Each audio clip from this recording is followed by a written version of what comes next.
Assalamualaikum warahmatullahi wabarakatuh. Allahumma sholli ala sayyidina Muhammad wa ala ali sayyidina Muhammad. Umar melanjutkan langkahnya menuju Darul Arqam. Sudah jelas Muhammadlah yang menyebabkan semua kesengsaraan ini. Aku harus membunuhnya agar Mekah kembali damai dan tenang.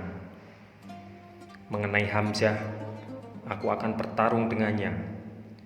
Aku yang mati atau Hamzah yang mati, itu tidak terlalu membuatku risau.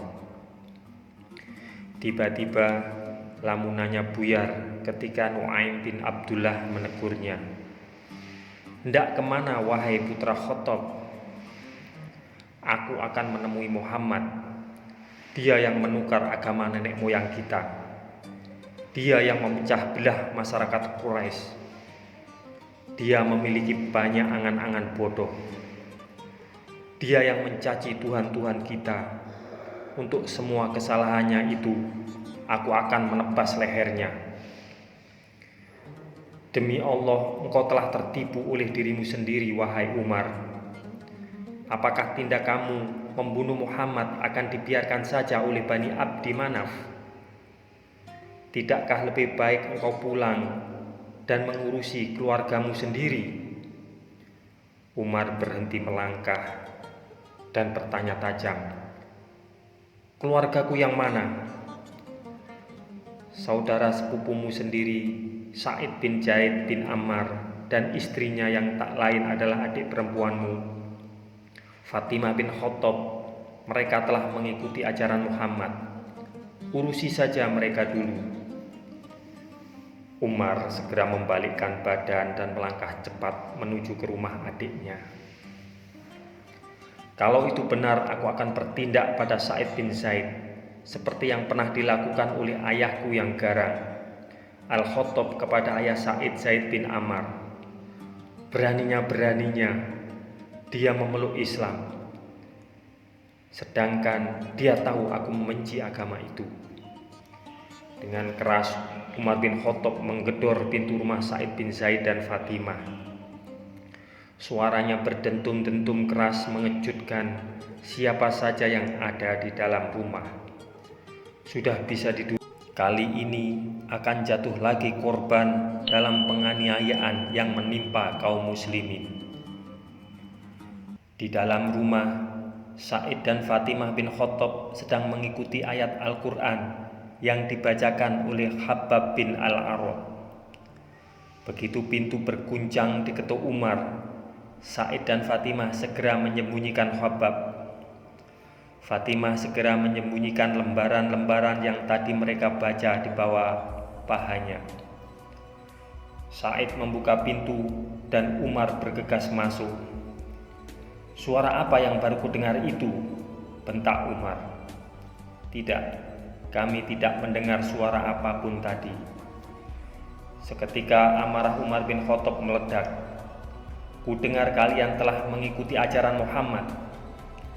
Belum sepatah kata pun keluar dari mulut kedua suami istri itu, pedang Umar sudah terayun dan gagangnya mengenai Sa'id, sehingga jatuh terjerembab di lantai dan luka. Melihat suaminya berdarah, Fatimah bangkit berusaha melerai, tetapi tangan Umar cepat sekali menampar wajahnya. Fatimah jatuh di samping suaminya dengan darah mengucur dari wajahnya. Meski garang, Umar terkenal lembut dan penyayang kepada keluarganya sendiri. Melihat darah Fatimah, Umar tertegun. "Fatimah berdarah," pikirnya. "Mengapa aku bisa sampai begitu? Aku menyayangi adikku itu sepenuh hati, bahkan lebih mirip rasa sayang antara ayah kepada putrinya." Fatimah yang lembut dan biasanya selalu patuh kepada Umar, kali ini mengangkat wajah, menentang langsung paras kakaknya itu. "Baiklah," seru Fatimah, "lakukanlah apa saja yang engkau kehendaki." Fatimah sudah siap menghadapi berbagai kemungkinan yang akan terjadi. Ia siap disiksa oleh kakaknya sendiri yang dari kecil begitu menyayanginya.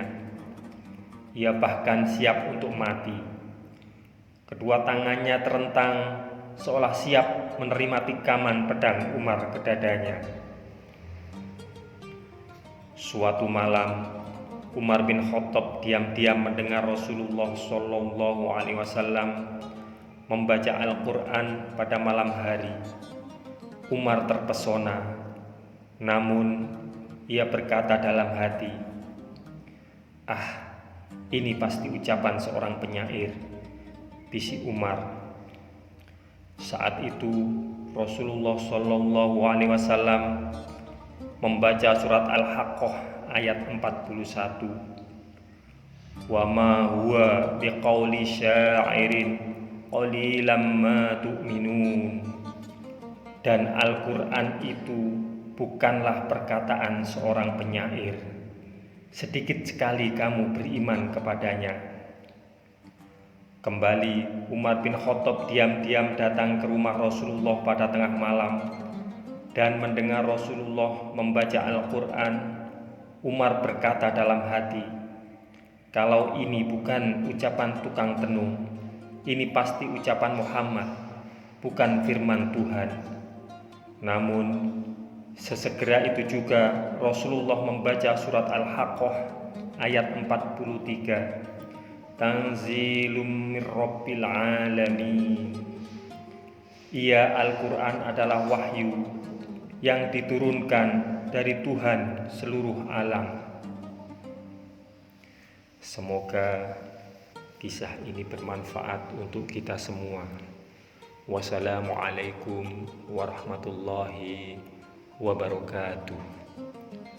Mudah-mudahan kelak kita akan mendapatkan syafaat dari Nabi besar Muhammad SAW.